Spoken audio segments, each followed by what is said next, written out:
Bonjour à toutes et à tous, bienvenue sur votre point sur l'information à la mi-journée.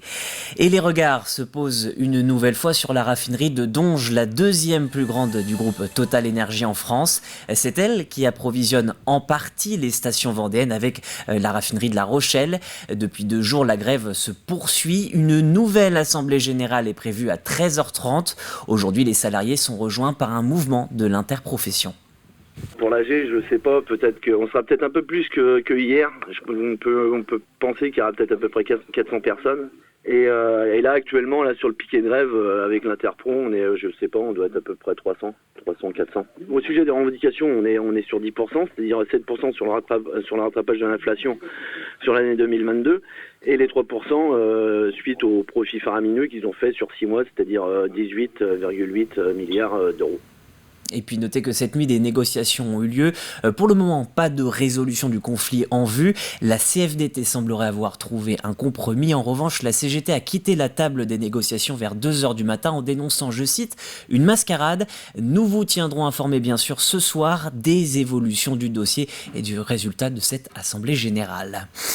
Doit-on y voir le début d'une nouvelle vague ? Un éleveur de dinde de la Chaise-le-Vicomte est à son tour touché par l'influenza aviaire. Depuis une semaine, c'est déjà le 3e foyer de contamination après un élevage au Pinot et un autre à Saint-Martin-des-Noyers.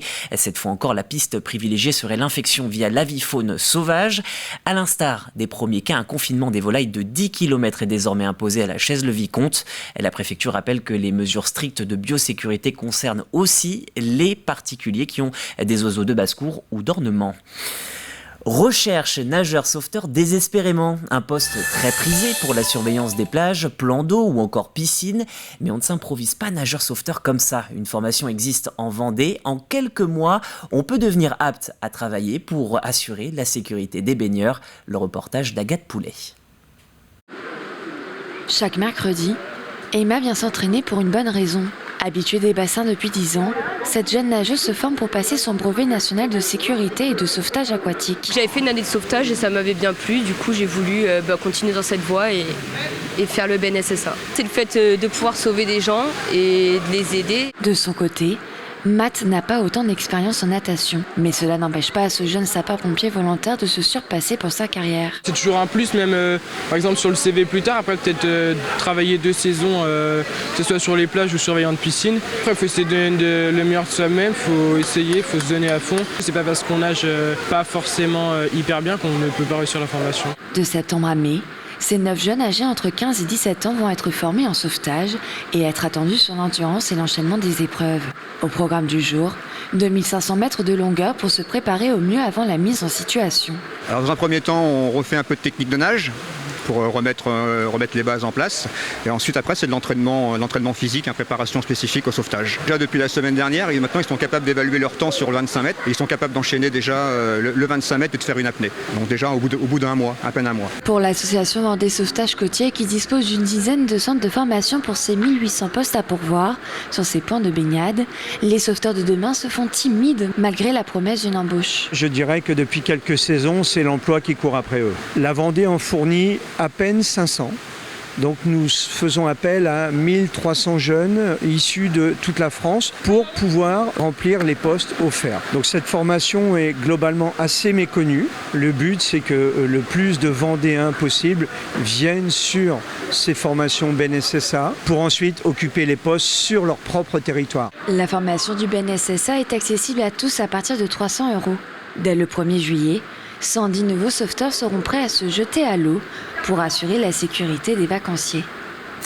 L'épilepsie, une maladie partagée par 750 000 Français. Les patients avec des formes sévères souffrent beaucoup dans leur vie quotidienne. Interdiction de conduire, difficultés avec les interactions sociales, bref, beaucoup se sentent seuls, voire incompris. Alors l'antenne vendéenne de l'association Épilepsie France organise demain, 15 octobre, la 5e journée des épilepsies. Des médecins neurologues spécialisés viendront donner des conférences et peut-être quelques réponses pour vous. Des réponses aux questions qu'on se pose pour le suivi de l'épilepsie, des réponses pour l'accompagnement. Souvent, ce sont des personnes qui sont en galère, elles ne savent plus trop à qui s'adresser, en galère de traitement, parce qu'il y a très peu de neurologues de disponibles. Ils ne sont pas tous formés à l'épilepsie, puisque les neurologues ils traitent aussi d'autres maladies, Parkinson, Alzheimer, entre autres, et puis plein d'autres. Donc en fait, les familles sont là pour avoir des informations et repartir avec quelque chose de concret. Connaissez-vous Marie-Lou Cochard à 16 ans et après un premier passage remarqué en Hongrie, d'où elle était revenue avec une médaille de bronze, la jeune femme fontenaisienne est particulièrement motivée pour la Turquie. Le reportage de Grégoire de Châtillon puisqu'elle va s'envoler pour des championnats. À première vue, Marie-Lou Cochard ne ferait pas de mal à une mouche, mais attention, ne vous retrouvez pas face à elle.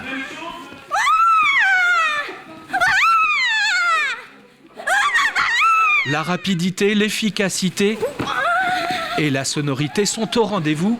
À la fin du mois, la jeune compétitrice s'envolera pour les championnats du monde de karaté en Turquie, catégorie junior. À 16 ans, c'est le grand rendez-vous de sa jeune carrière. La figuration, ce n'est pas pour elle.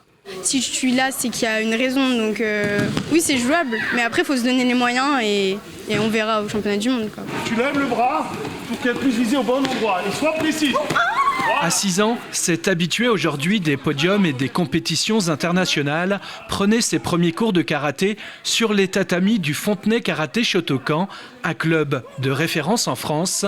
10 ans plus tard, la fontenaisienne a su prouver qu'elle n'avait pas démérité. Déjà très jeune, elle avait des capacités physiques, une motivation hors norme, des capacités. Elle faisait vraiment partie du haut du panier, on va dire, qui avait des vrais potentiels.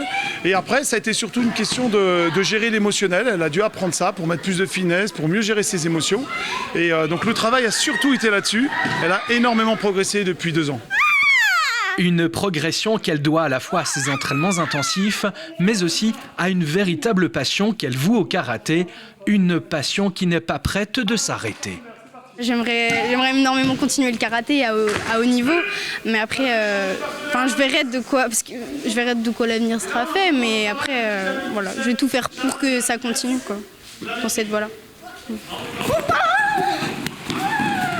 Souhaitons-lui déjà bonne chance pour ses premiers championnats du monde de karaté qui se dérouleront du 26 au 30 octobre à Konya, en Turquie.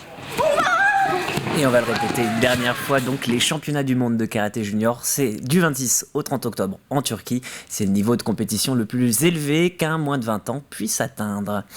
Voilà pour ce journal, on se retrouve dès ce soir 18h, en direct, pour un prochain point sur l'actualité. Bel après-midi sur TV Vendée.